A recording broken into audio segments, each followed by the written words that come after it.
ক্যালকাটা ইউনিভার্সিটিতে তোমরা যারা 7 সেমিস্টার হিস্ট্রি অনার্সে পড়াশোনা করছো, তোমাদের যে ডিএসসিসি 17 পেপারটি রয়েছে হিস্ট্রি অফ বেঙ্গল, অর্থাৎ বাংলার ইতিহাস 1757 থেকে 1905, এই 150 বছরের যে ইতিহাস তোমাদেরকে পড়তে হচ্ছে হিস্ট্রি অফ বেঙ্গলে। এই পেপারটির সাজেশান 2026-এর সাজেশান নিয়ে আলোচনা করবো এই ভিডিওতে। এখানে সাজেশানের 20 এবং 5 নম্বরের সমস্ত প্রশ্নের উত্তর তোমরা পেয়ে যাবে এই চ্যানেল থেকে। আমি ইতিমধ্যে বেশিরভাগ প্রশ্নের উত্তর চ্যানেলে আপলোড করে দিয়েছি।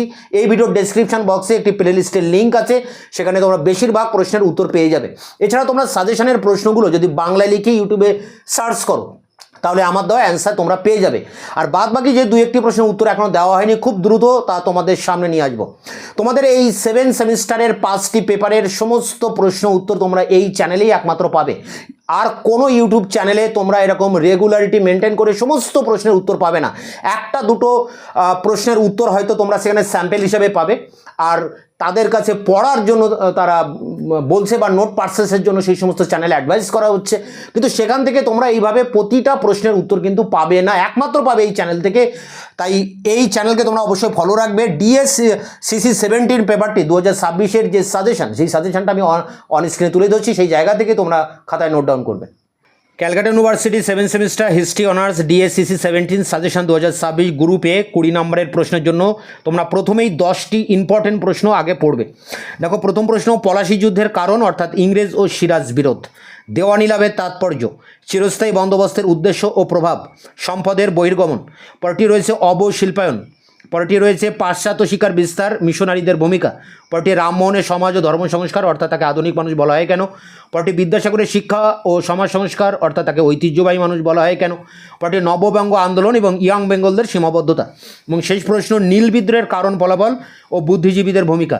এই 10টি প্রশ্ন খুব ভালো করে পড়বে। এই 10টি প্রশ্নই হচ্ছে টপ 10 কোশ্চেন, এর মধ্যে আশা করি তোমরা কমন পাবে। এছাড়াও সিলেবাসের উপর বেস করে আরও কিছু এক্সট্রা প্রশ্ন আমি এখানে রেখেছি।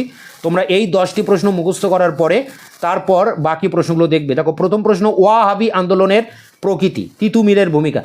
পরটি ব্রাহ্ম আন্দোলনে দেবেন্দ্রনাথ ঠাকুর, কেশবচন্দ্রের ভূমিকা। পরটি উইলিয়াম বেন্টিংয়ের সংস্কার উপযোগবাদ। পরটি পাবনা কৃষক বিদ্রোহের কারণ প্রকৃতি ও ফলাফল। পরটি সন্ন্যাসী ফকির বিদ্রোহের কারণ প্রকৃতি ফলাফল।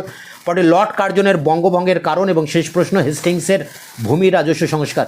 এই 7টি প্রশ্ন এখানে রয়েছে, এখান থেকেও প্রশ্ন কমন আসতে পারে। তা তোমরা আগে 10টি প্রশ্ন ভালো করে করবে, তারপরে সময় পেলে বাকি প্রশ্নগুলো দেখবে।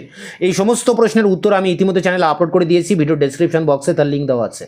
গ্রুপ বি, যেখানে 5 নম্বরের টিকা প্রশ্ন লিখতে হবে, তার জন্য তোমরা যে প্রশ্নগুলো করবে, পলাশীর লুণ্ঠন, দ্বৈত শাসন ব্যবস্থা, বক্সারের যুদ্ধের তাৎপর্য, ফারুক শিয়ারের ফরমান, কর্নওয়ালিস কোড, 76-এর মন্বন্তর, ডেভিড হেয়ার, হিন্দু কলেজ, পাশ্চাত্য শিক্ষায় বেসরকারি উদ্যোগ, সতীদাহ প্রথা, বিধবা বিবাহের ক্ষেত্রে বিদ্যাসাগরের ভূমিকা, পলাশীর যুদ্ধের গুরুত্ব, পাশ্চাত্য শিক্ষার প্রসারে সরকারি উদ্যোগ, মেকলে মিনিটস, চুয়াড় বিদ্রোহ, সন্দীপ বিদ্রোহ, রংপুর বিদ্রোহ এবং ফরাজি আন্দোলন। এখানে 17টা প্রশ্ন রয়েছে, তোমরা প্রথম দিক থেকে 10-12টা প্রশ্ন অবশ্যই দেখবে, তার মধ্যে কমন পেয়ে যাবে। এই সমস্ত প্রশ্নের উত্তর আমি চ্যানেলে আপলোড করে দিয়েছি, ভিডিও ডেসক্রিপশন বক্সে তার লিঙ্ক দেওয়া আছে। দেখা হচ্ছে অন্য ভিডিওতে।